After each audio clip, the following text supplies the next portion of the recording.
My name is Roger and welcome to Lightroom Thursday, where I offer a tip or technique on using Lightroom every Thursday.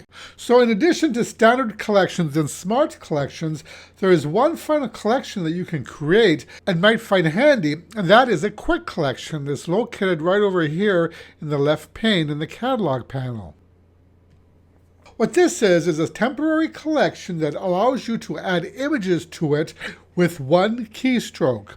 Quick collections are a way to quickly group together several photos temporarily, and these can be from a variety of different folders. So perhaps you want to give someone a quick slideshow or show a client some examples from your portfolio. This also comes in handy when you want to group images from several different collections.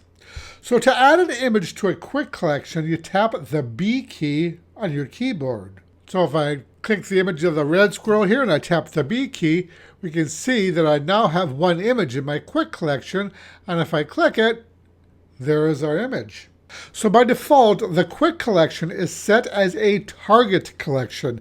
That is to say, a collection that allows you to add images to it by tapping the B key on your keyboard. You can tell which folder is set as a target collection by the plus symbol next to the name of the collection.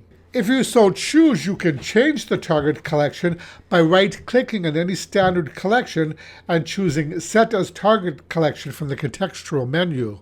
So if I wanted to set my animals collection as the target collection, I would click it, right-click, and choose Set as Target Collection.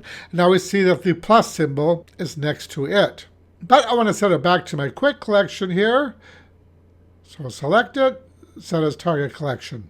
So I'm going to switch back to the animals folder here now. I've already added the red squirrel to my target collection. I think I want to add a couple more. So I'm going to click the image of the seal here and tap the B key on my keyboard.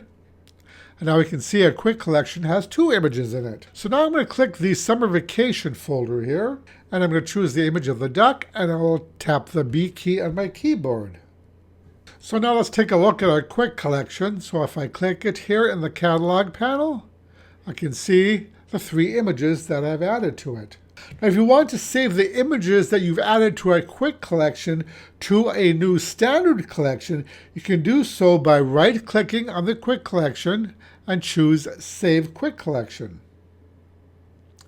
Then from the contextual menu, you would type in the name for your new collection. So I could call this To Print, and then click Save. And notice that the images are now gone from my quick collection because they're now part of that standard collection To Print, which I have right down here. So I'm going to go back to the quick collection for a moment. I'm going to click on the animals folder. I'm going to add a couple more images to this. So maybe the kittens here, and then the two dogs. And I'm tapping the B key as I select them. So one last thing I want to show you is how to get rid of images in a quick collection. We've already seen that they disappear if you create a new standard collection from that quick collection. But when you're done with the quick collection, you can right-click it at any time and choose Clear Quick Collection. And the images are no longer part of that quick collection. So that is it for Lightroom Thursday. If you liked this video, I'd really appreciate it if you click the like button below, as that really helps my channel out. And I will talk to you in the next video. Roger and out.